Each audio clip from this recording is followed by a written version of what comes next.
Hello friends, welcome back to our channel. आज हम लोग स्टडी करेंगे क्लास 10 के pair of linear equation in two variable exercise 3.2 के नेक्स्ट क्वेश्चन को। चलिए आइए देखते हैं नेक्स्ट क्वेश्चन क्या कर रहा है।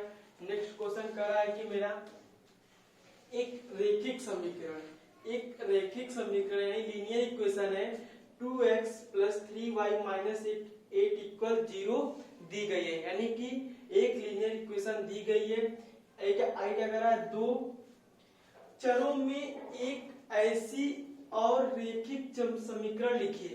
यानी कह रहा है कि दो चर वाले रैखिक समीकरण ऐसा ही एक और लिखना है ताकि प्राप्त युग्म का ज्यामितीय निरूपण जैसा कि, यानी कि एक बार क्या प्रतिच्छेद करती हुई रेखाएं हो, दूसरी क्या समांतर रेखाएं हो, तीसरी में क्या समपाती रेखाएं हो।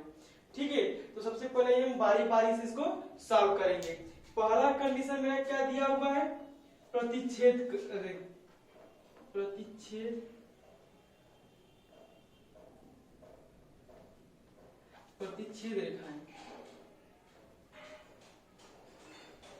वो क्या कंडीशन दे दिया, प्रतिच्छेद रेखाएं। तो सबसे पहले इस इक्वेशन को लिख लेते हैं। ये इक्वेशन मेरा क्या है, 2x + 3y - 8 = 0। ये ठीक है, ये इक्वेशन हो गया। अब इस इक्वेशन का जनरल फॉर्म लिखते हैं। जनरल फॉर्म क्या होता है, a1x + b1y + c1 = 0। यानी कि मैंने क्या कर लिया, इसको जनरल फॉर्म में लिख लिया। अब हमको क्या पता है, यदि प्रतिच्छेद करती हुई रेखाएं होती है तो उसका कंडीशन क्या होता है, a1/a2 ≠ b1/b2। यही मेरा कंडीशन होता है।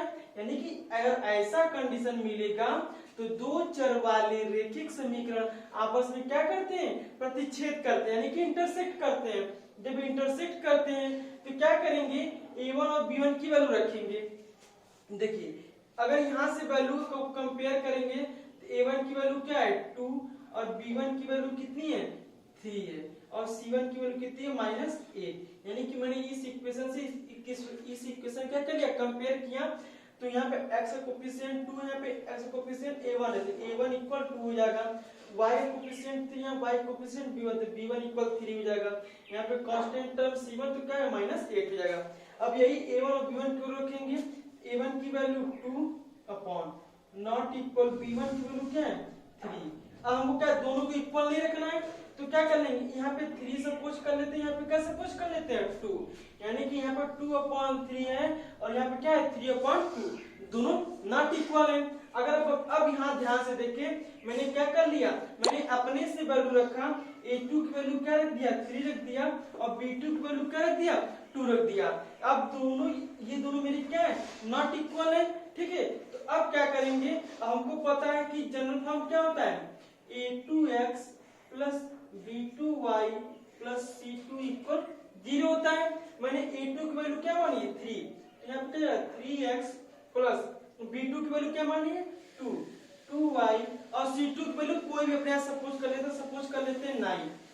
ठीक है, 3x + 2y + 9 = 0। यानी कि मेरा कौन सा इक्वेशन हो जाएगा, सेकेंड मेरा दो चर वाला रैखिक समीकरण मेरा क्या है, यानी एक ये रैखिक समीकरण और एक ये रैखिक समीकरण है। यदि इन दोनों रैखिक समीकरण का हम ग्राफ बनाएंगे तो हमको कैसी रेखाएं मिलेंगी, प्रतिच्छेद करती हुई रेखाएं मिलेंगी। क्यों, कि कंडीशन क्या है, a1/a2 ≠ b1/b2।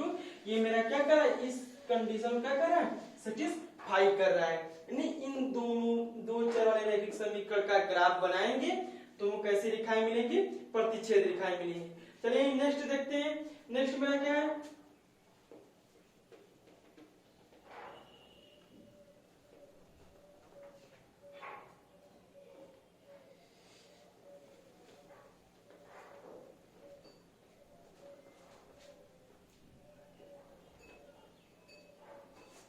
नेक्स्ट मेरा है क्या, नेक्स्ट मेरा समांतर रेखा है। सेकेंड कंडीशन मेरा क्या है, समांतर रेखा है।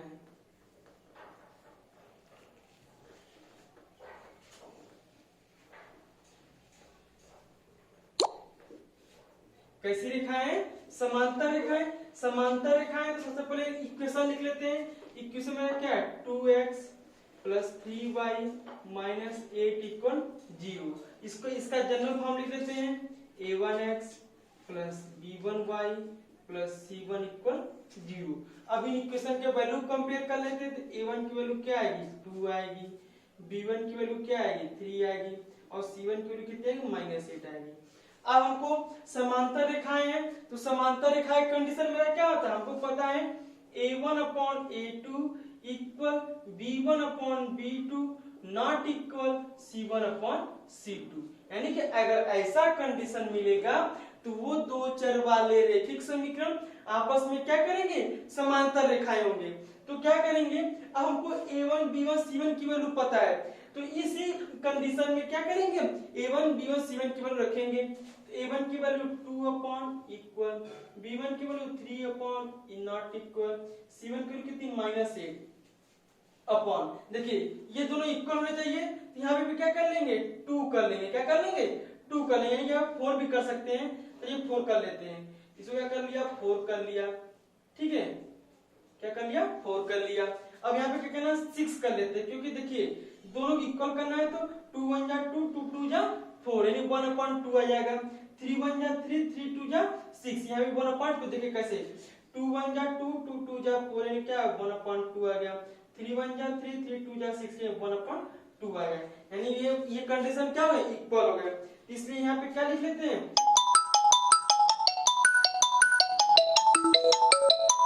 वैल्यू कितनी है 2 है इक्वल b1 की वैल्यू कितनी है 3 है नॉट इक्वल c1 की वैल्यू कितनी है माइनस 8। तो मैंने क्या रख लिया यहाँ पे 4 रख लिया और यहाँ पे क्या रख लिया 6 रख लिया। देखिए अब क्या करना है, अब हम यहाँ पे क्या कोई भी वैल्यू रख देते हैं क्योंकि नॉट इक्वल ही करना है।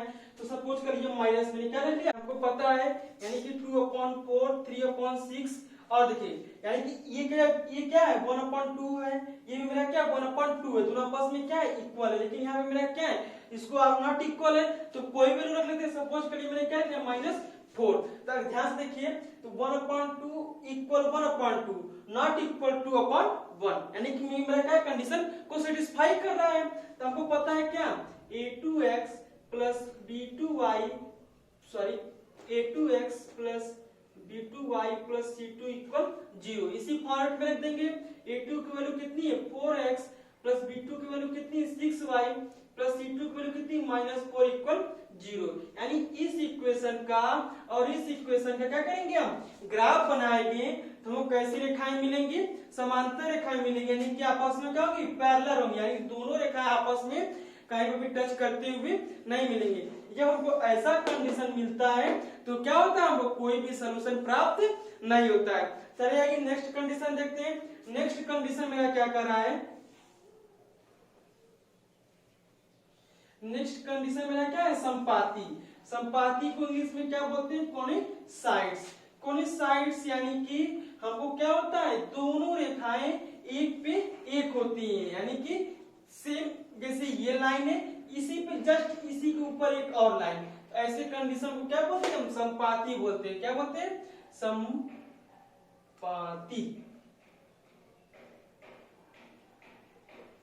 पाती रेखाएं, ठीक है क्या बोलते हैं संपाती रेखाएं। तो सबसे पहले इस इक्वेशन को लिख देते हैं 2x plus 3y minus 8 equal 0। इसका general form a1x plus b1y plus c1 equal 0। अब यहाँ से वैल्यू कंपेयर करें a1 की वैल्यू ये b1 की वैल्यू ये c1 की वैल्यू ये। हमको पता है जब संपाती होती है तो क्या कंडीशन होता है a1 upon a2 equal b1 upon b2 equal c1 upon c2, यानी कि तीनों आपस में क्या होते हैं इक्वल होते हैं। तो सबसे पहले हमको क्या पता है हमको a1 b1 c1 की वैल्यू पता है, तो पहले हम क्या करेंगे a1 b1 c1 की वैल्यू रखेंगे।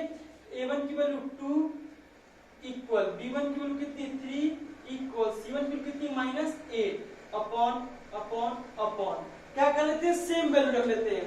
यहाँ a2 की वैल्यू भी क्या नहीं एक दो कर रख लेते हैं, a2 की वैल्यू क्या लेते हैं 4 रख लेते हैं, b2 की वैल्यू क्या लेते हैं 6 रख लेते हैं और यहाँ पे क्या लेते हैं 8 c2 की वैल्यू क्या है -16 रख देते हैं। देखिए कैसे, अब ध्यान से देखेंगे 2/4 इक्वल 3/6 इक्वल -8/16। देखिए 2 1 जा 2 2 2 जा 4 यानी 1/2 इक्वल 3 1 जा 3 3 2 जा 6 1/2 इक्वल माइनस माइनस कैंसिल 8 1 जा 8 8 2 जा 16 1/2 यानी मेरा क्या आ गया a1/a2 equal b1/b2 equal c1/c2 यानी मेरा क्या है कंडीशन को सेटिस्फाई कर रहा है।